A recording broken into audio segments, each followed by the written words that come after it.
Algebra, Unit 5, Lesson 8, Two-Way Tables, Video and Notes 8. Data can be numerical, which is called quantitative, like a quantity, or categorical, like qualitative. Classify each of the following data. Letter A, shoe sizes of a basketball team. Well, let's see. Samples of a basketball team could be shoe sizes 7, 8, 9, 10, 11, 12. Those are all numbers. So for letter A, this is quantitative.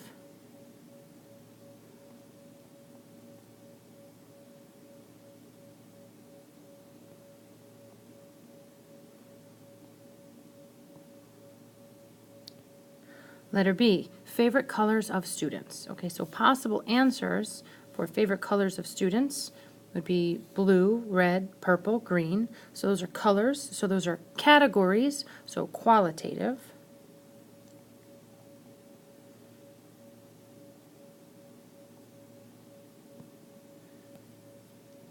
Please do letter C and D on your own. Don't forget to pause the video and try those on your own.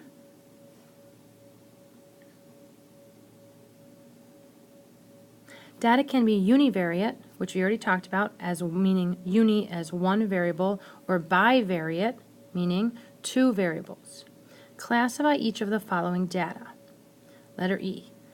Mr. Allen tries to see if his students' shoe sizes are related to their heights. So we're talking about, in this problem, students' shoe sizes and their heights. Those are two different things, so this is bivariate.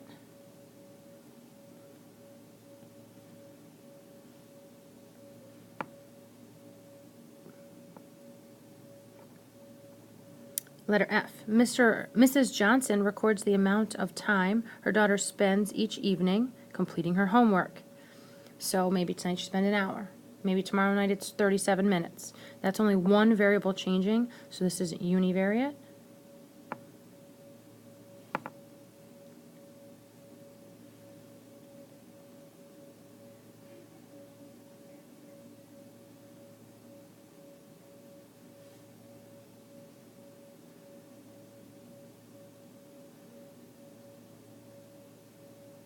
Please try G and H on your own.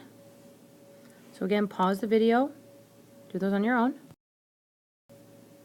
The next portion, to summarize bivariate, or two different numbers of categorical data, a two-way table is used. So if we just look at this one, it looks like going down your rows, we have male, female, and total. So it sounds like we're going to have the number of male students versus female versus the total number of kids. If we go down the columns, we're talking about kids that like skiing, kids that dislike skiing, and again the total. So it sounds like we're talking about male and female students that either like or dislike skiing. So we should always start by just looking at what we have in our table or graph, the data, just to understand it. Okay, question letter A. A teacher surveyed the students in the cafeteria and found that 25 males like skiing, while 10 do not like skiing. There were 50 female students surveyed, and 30 of them disliked skiing. Using the information provided, complete the two-way frequency table. Two-way because we're doing this table is working two different ways, horizontally and vertically. Notice that gender and skiing preferences are bivariate categorical data. Okay, so now we're talking about two different things. Male or female versus like or dislike skiing.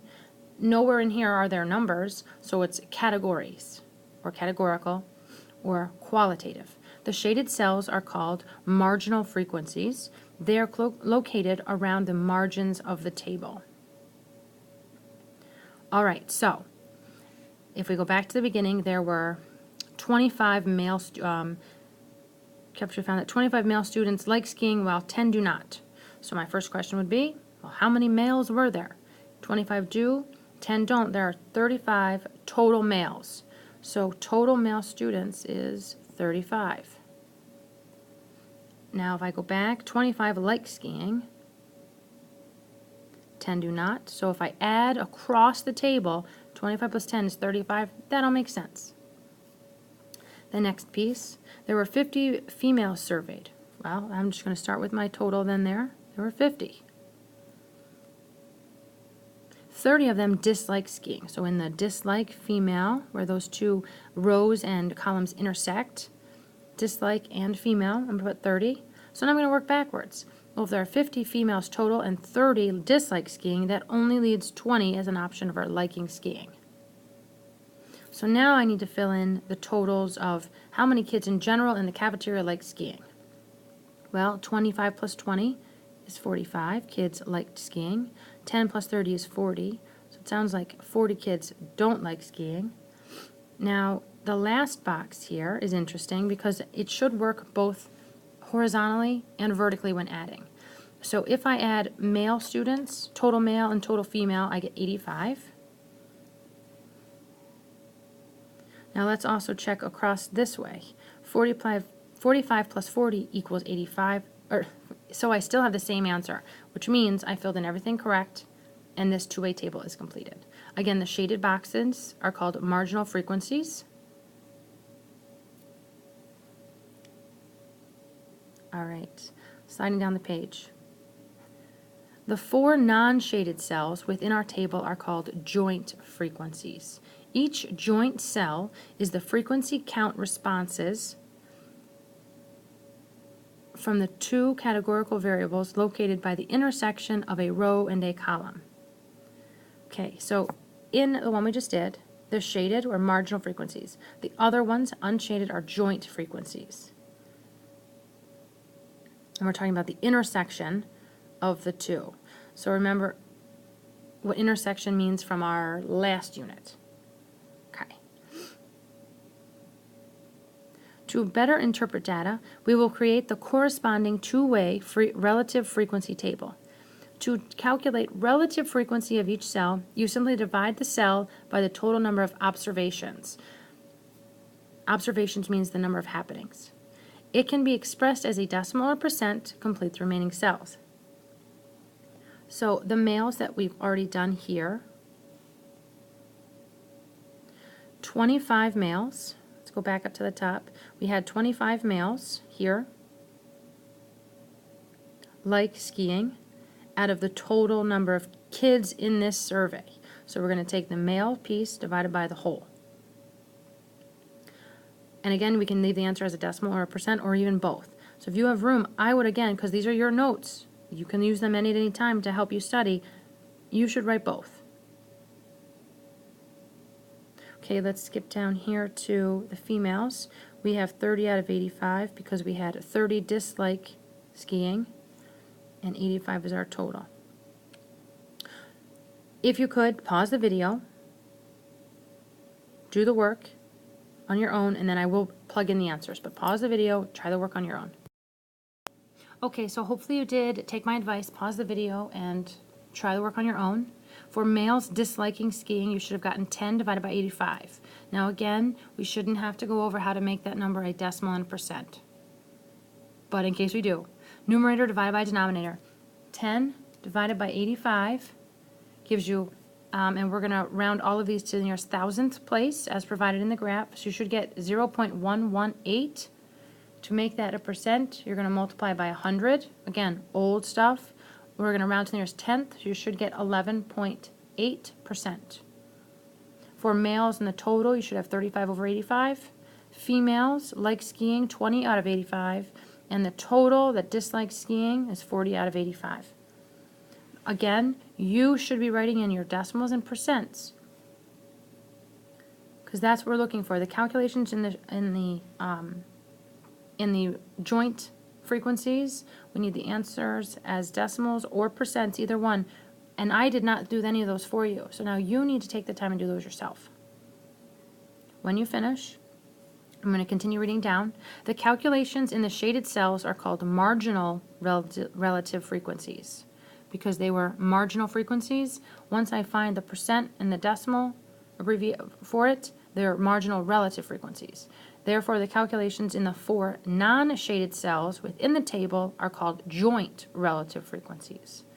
So shaded marginal, not shaded joint.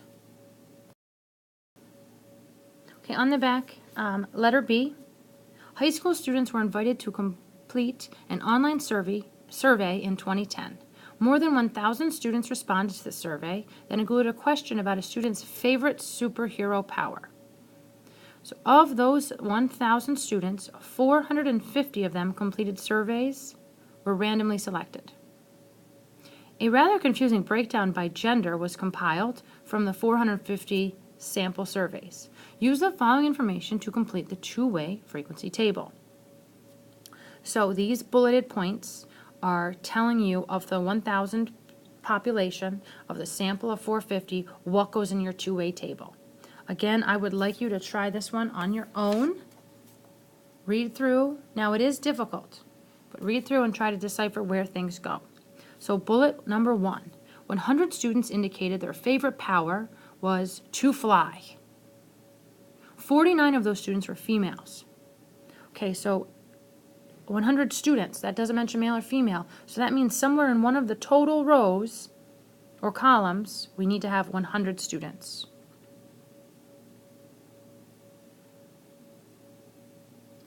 So, and we said it was to fly. So the very first column here is to fly, so there must be 100 students. Now, during that first bullet, it also mentioned that 49 were females. Well, if 49 were females, let's go ahead and put in 49. Now, if 49 were females and there were 100 total, that gives us 51 males. So hopefully that one was pretty easy for you. Okay, now pause the video. Try to do as many of the rest as you can. But again, in order to learn this, you actually have to practice doing it. So please do that. Pause the video, practice on your own. When you're ready, press play again, and I'll have the answers in there for you. Good luck. Okay, hopefully you had the same answers as me.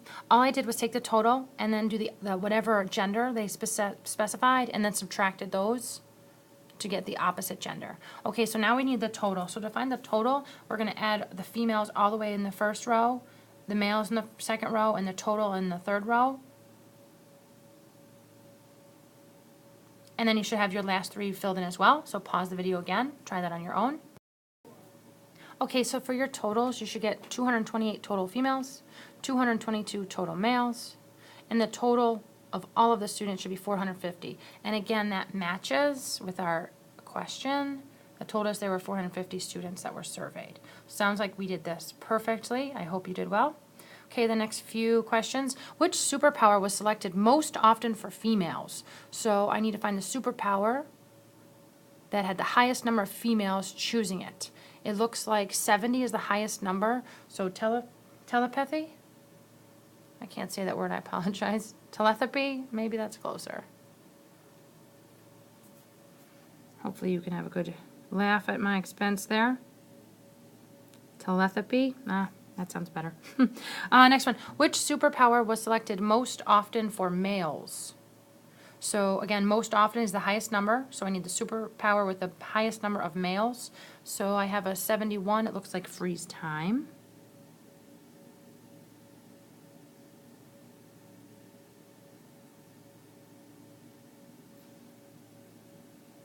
Maybe I include these numbers just in case there was extra questions. So 71 was freeze time, and telepathy was 70.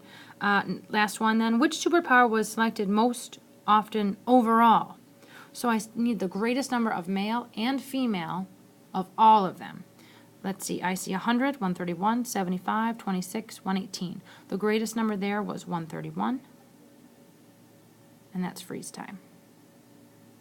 So it sounds like in this sample, freeze time was the most popular. All right, so complete the two-way relative frequency table below. So now that we added the word relative, that means you take your initial value that we just found in here, divide it by the total of 450, find the decimal to the nearest thousandth, and the percent to the nearest tenth for each value. Now, most of this I would like you to do on your own, but I'll start you together. Now, you're going to want to write very, very small, or add notebook paper here to show this. So the directions say the relative frequency table. So we're dividing and finding the percent. Express relative frequencies as decimals to the nearest thousandth. Good news. We don't need to find the percent. We're doing decimals to the nearest thousandth. So females learning to fly, we had 49 total. So you should be taking 49 and dividing by 450.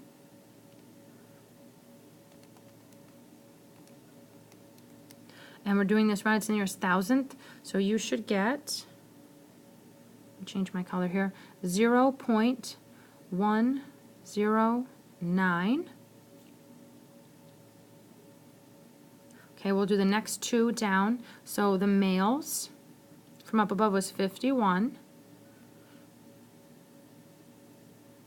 So 51 out of 450. And then the total was 100 out of 450. Try to make that a little bit neater. 51 out of 450. And then the total, then 49 plus 50 was 100 out of 450. So 51 divided by 450. Rounded to the nearest thousandth is 0.113. And then 100 divided by 450 is 0.222, rounded to the nearest thousandth. Okay, that is how you do the rest of the table. Now again, I want you to pause the video, do the rest on your own. These values I am not going to plug in for you because I need you to do the work and practice doing the work. Okay, so it takes a little time, not a big deal. Pause the video, complete the table. Okay, hopefully you did a good job doing that. Okay, then now we have three sentences we need to answer here. What is the marginal relative frequency for freeze time expressed as a percent? So as long as you filled in the table, this should be a little bit easy. Now remember, marginal means in the margins, so we need marginal relative frequency for freeze time. So I'm looking for whatever's in that box. So in that box, we should have had 131. I'm going to show the work in case you didn't have it. 131 divided by 450. You should have gotten the decimal.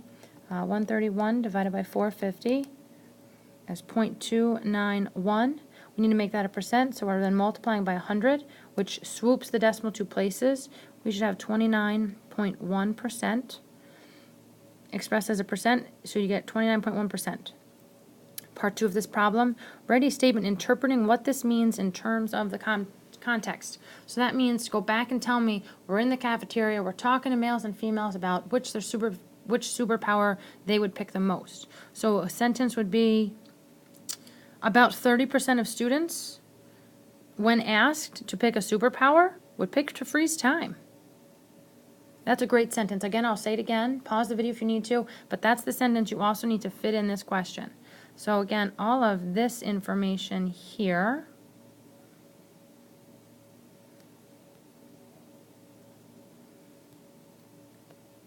was not needed for that portion.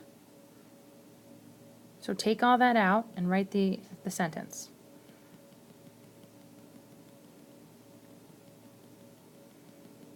Because all that should have been shown up in the chart above, hopefully.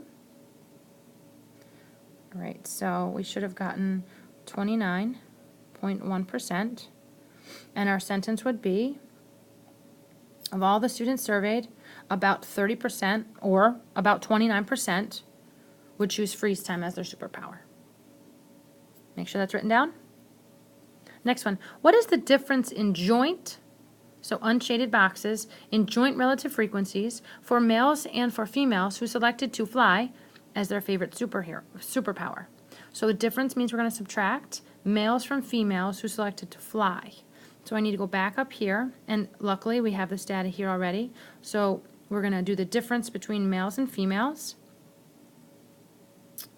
For males and for females who fly as a superpower. What is the difference?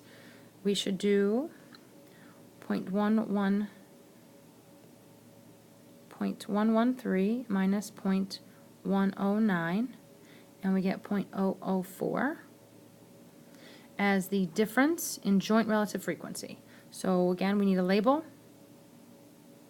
So 0 and 4 thousandths is the difference in joint relative frequencies for males and females. Again, don't complain, just write it down. Last one. Is there a noticeable difference between the genders and their favorite superpowers? Is there a noticeable difference between male and female and their favorite superpowers? If so, which superpowers would you say have the most notable differences? Okay, so this is kind of a logic-based thought and a thinking question. So is there a noticeable difference? So you're, again, subtracting male and female. So let's go back and look. So to fly, males and females, we had 49-51. Not a noticeable difference. Freeze time, 60 to 71. There's about 10 students, so that's a noticeable difference. Invisibility, 48-27. That's a noticeable difference as well. Super strength, here's the biggest one, 1 in 25. So there's a huge difference there. And telepathy, again, can't say the word, 70 and 48, that's a pretty big gap too. So is there a noticeable difference between genders and their superpowers? I would say yes. Now, if so, which superpowers would you say have the most notable differences? So again, I would list super strength,